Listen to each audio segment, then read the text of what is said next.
time especially is that imagination that I had as a kid growing up, the art that I loved so much, especially because about this time I was 15, 16, and I decided that I was going to go into a career in art.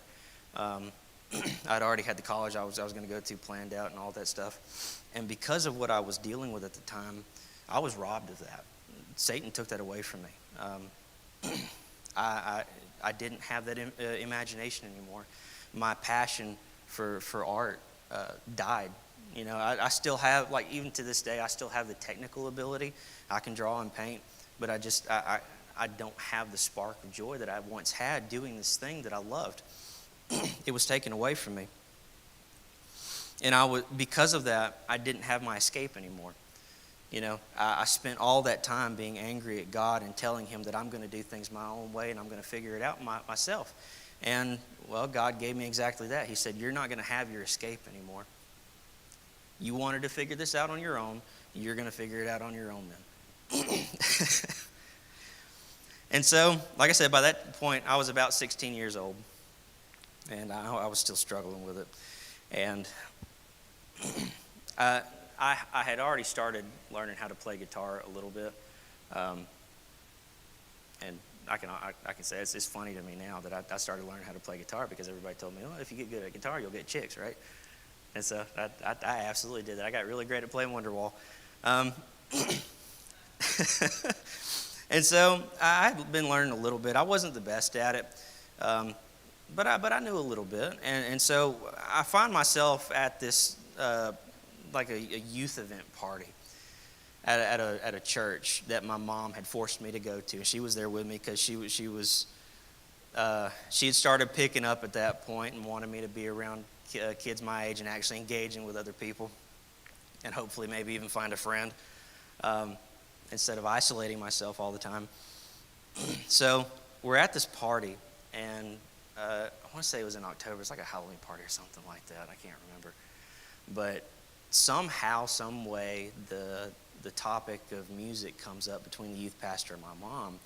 And then they get to talking about, oh, yeah, JT plays guitar. Oh, well, we've been looking for a guitarist. And so next thing I know, before I've even gotten okay out of my mouth, I've been signed up to be on their worship team.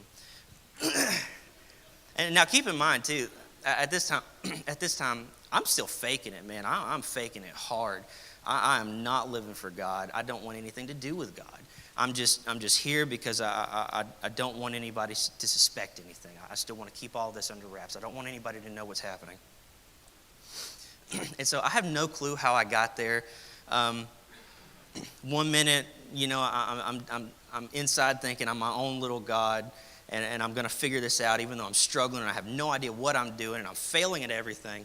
And the next, I'm playing worship music to God, watching people get filled with the Holy Spirit and radically changed in front of me. And I'm dealing with this, and I'm conflicted because I'm seeing the power of God move right in front of me, and I have nowhere else to look because, well, I'm on stage playing a guitar in front of everybody, and so I have no way to get away from it. And so I'm left facing the reality of God is here, God is moving, and God is speaking to people.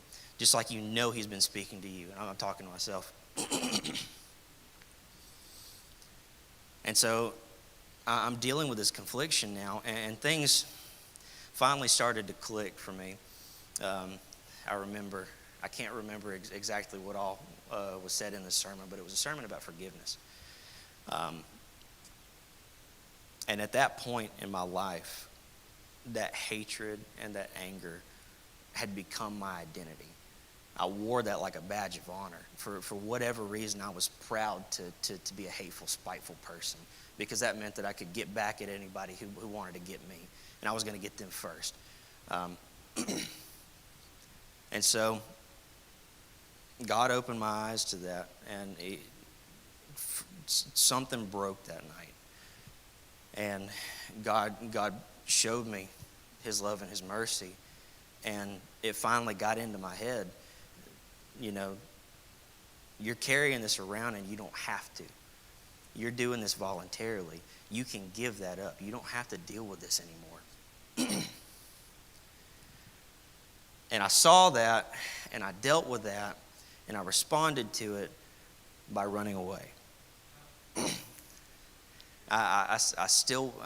For whatever reason, I still don't understand why I had to rebel. I couldn't give in to that, because that would mean accepting responsibility for holding on to that for that long. And I didn't want to do that. I didn't want to take responsibility. I wanted to blame somebody else for it. And then fast forward a little while longer. I'm still